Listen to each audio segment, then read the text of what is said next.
Hey, what's going on YouTube? What's happening, guys? Good morning, everybody. We got a fun and interesting news story for you guys today. A lot of you guys probably saw this story yesterday, especially if you follow cryptocurrency or crypto news. But basically, in a nutshell, before we get into the story, what wound up happening yesterday morning, a fake press release went out stating that Walmart was going to start accepting Litecoin. Now, shortly after that, the official Litecoin Twitter account tweeted out this press release or tweeted out this news. The story was then picked up by Reuters, CNBC, Yahoo News, a ton of other mainstream outlets. Litecoin price wound up shooting up by, I don't know, 30%. Shortly after, I believe Walmart came out and said this news is not true. The press wire wound up retracting this news. All these other news outlets wound up retracting this news. And Litecoin gave up that 30%, plus wound up about down 2% on the day. And this is a pretty crazy story, all from a fake press release. One thing that I myself, and I think most people were most curious about yesterday, anybody can submit a fake press release, not that they all go through, but the idea that somebody would submit a fake press release isn't really that eye-opening. But normally it wouldn't get a lot of attention, especially since there were some glaring problems with the press release. On a press release, you typically have a media contact. The media contact on this was Walmart's CEO. Typically, it wouldn't be the CEO, it would be a spokesperson or a PR person. Also, the email address given wasn't to the Walmart.com. It wasn't like Walmart CEO first name dot last name at Walmart.com. It was Walmart CEO first name dash last name at Walmart-Corp. And if you go to Walmart-Corp.com, it's basically just like a GoDaddy landing page. It's not even a real website. So there were some problems with the press release, but the fact that Litecoin wound up kind of retweeting this gave it a little bit more credibility. And then all the mainstream news outlets. And it kind of goes to show what a joke our media is. Nobody writes their own story, nobody fact checks. The media looks at one story that comes out, and then they all paraphrase and rehash that story, regardless of whether that story is true or not. And that's kind of how this wound up taking off. Now, here's what's really interesting about this. Uh, you know, I normally follow crypto news somewhat closely, but I'm not like hanging on the edge of my seat like I was back in like 2017. Yesterday, I happened to see this story, and I don't recall exactly how I saw it. I either saw it on Twitter or maybe it just popped up on my Google homepage or whatever. But I see this story, Walmart to accept Litecoin. Didn't even really read the story, but I wind up shooting it over on Google Hangouts to a buddy of mine. And he's like, "Oh my gosh!" He's like, "That's crazy." He's like, "My brother just sold all his Litecoin. He's going to be kicking himself." And I don't know how long later it was, maybe a half hour later or something like that. He messaged me back with another news article, and he's like, "No, it's fake. It's a fake story."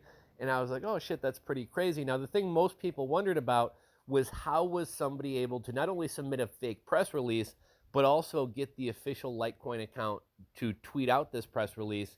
And in the CNBC article that we're about to be taking a look at in a moment, because I was wondering, did they wind up hacking the Litecoin Twitter account? Here's what wound up happening. So the fake press release was, we don't know who did it. Somebody anonymous created this fake press release.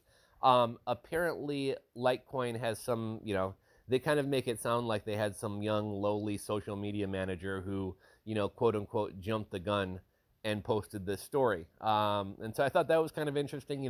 If you outsource your social media to somebody, if you outsource your social media management to somebody, make sure they're fact checking what they're posting. Pretty much this whole story got legs because Litecoin tweeted it out. So I thought it was just kind of interesting in terms of, be careful who's managing your social media accounts. I thought there's a couple kind of interesting takeaways from this story and the fact that this was able to happen.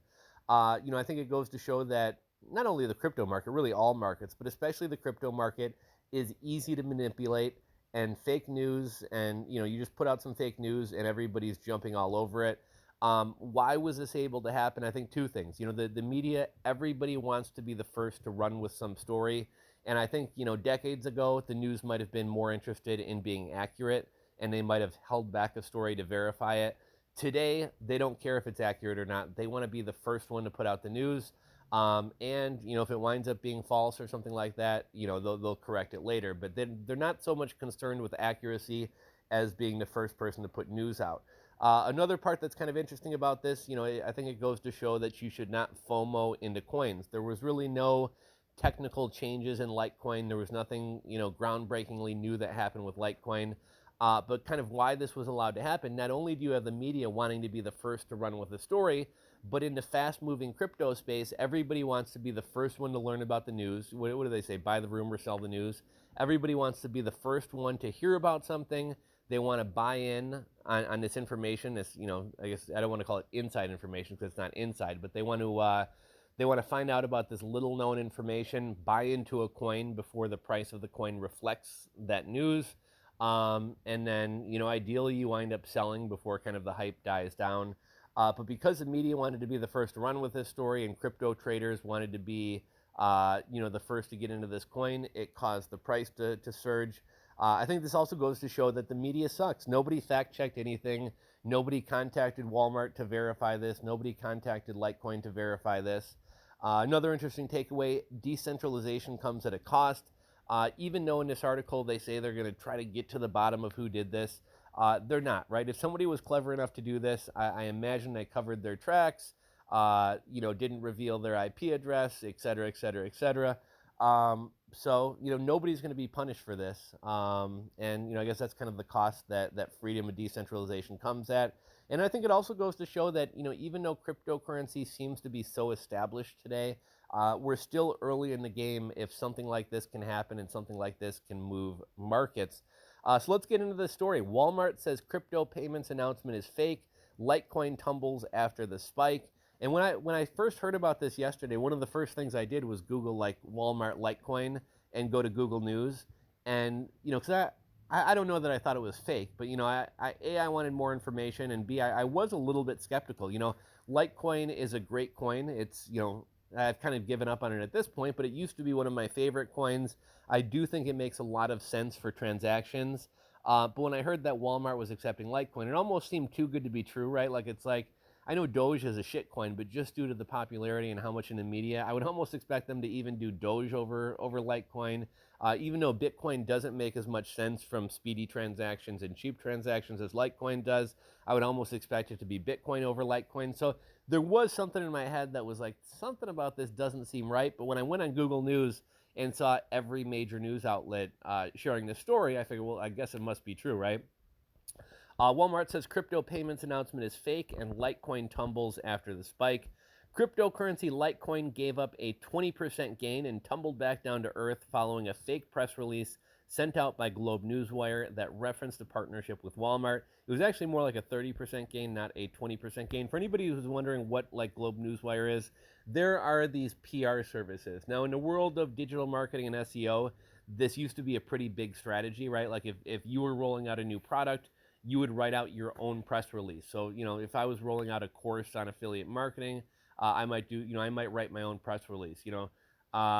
Entrepreneur Rules for Rebels has just rolled out an all-new affiliate program that's an all-new course on affiliate marketing that's one of the best to ever hit the web. This course will cover X, Y, Z, blah, blah, blah, and just kind of share details about it. Now, obviously, nobody would care about my press release, but larger companies do this with partnerships and mergers and all other types of things. Now, typically, what will wind up happening, they issue these press releases on something like Globe Newswire or other services. What will oftentimes happen is somebody like Reuters will actually just word for word reprint the press release temporarily until they can get somebody to write the story. Then a reporter from, and we're using the word reporter loosely, a reporter from Reuters will read the press release and basically just rephrase it into their own words. A good reporter would probably actually contact the company in question and not only try to verify it, but maybe try to get a quote. And then they would write a story about it, and then the press release posted on Reuters.com would be replaced by the actual news story. Here, obviously the press release was fake. Reuters just republished it, and then everybody else took off writing articles about this. Walmart spokesman Randy Hargrove confirmed that the press release is not authentic. He also said the retailer has been in touch with the Newswire company to investigate how the press release got posted. Globe Newswire is owned by telecommunications company Intrado. It issued a notice to disregard the original release at 11:18 a.m. Eastern Time. A number of media organizations, including CNBC, sent out headlines on the announcement. Shares of Walmart had little movement on it. Litecoin was down about 2.2%, according to Coinmetrics. Global Newswire said that a fraudulent user account was created to issue the release. This has never happened before, and we've already put in place enhanced authentication steps to prevent this isolated incident from occurring in the future, said a spokesperson. We will work with the appropriate authorities to request and facilitate a full investigation, including any criminal activity associated with this matter. They're not going to catch anybody. Litecoin tweeted the press release from its official account at 9:50 a.m. Eastern Time in response to various media outlets covering it. So here they're saying it happened differently. Here they're saying that the press release was put out, media covered it, and then Litecoin tweeted it, as opposed to press release put out, Litecoin tweeted it, media covering it. Litecoin says one of Litecoin's social media team members was a little too eager and shared the story from Litecoin's Twitter account. The Litecoin Foundation said in a statement Monday afternoon, "This was quickly deleted and we have taken steps to correct future issues." The Securities and Exchange Commission said it does not comment on such matters. The news release said that Walmart, the biggest retailer in the U.S., would accept cryptocurrency for payments from shoppers using Litecoin. It referenced a non-working website in the email, one of the contacts listed, raising suspicions. The release was never on Walmart's corporate website and has been removed from the Globe Newswire website. The original version of this article cited a fake press release reporting a partnership between Walmart and Litecoin. Walmart later confirmed that no such partnership exists. So this is pretty crazy. You know, I've seen people try to create kind of fake news and fake stories like this on Twitter and Reddit and things like that before, but it typically never really gets any legs. I think this was kind of the perfect storm. You had Litecoin retweet it. You had the press release, but then you also had Litecoin retweet it. Then I don't know who the first media organization to run with it was, but whoever the first media organization to run with it was, kind of gave this story legs. And then, you know, with crypto traders wanting to believe this or wanting to be the first to trade on it, they rushed into it as well. So this was kind of the perfect storm that allowed this to happen. Overall, kind of a crazy story. Thought you guys would find it kind of interesting, so figure we'd crank out a quick video here. If you guys enjoyed the video, give it a thumbs up. If you're not subscribed to the channel, click that subscribe button below, ring the bell. Thanks for watching, and we'll catch you on the next video.